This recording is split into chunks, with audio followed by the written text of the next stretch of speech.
कंकर चुनी चुनी और महल बनवनी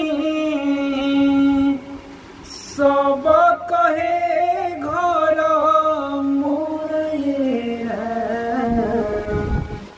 ए राम ना घर तेरा ना घर मेरा चिड़िया बसेरा राम और कि ना घर तेरा ना घर मेरा चिड़िया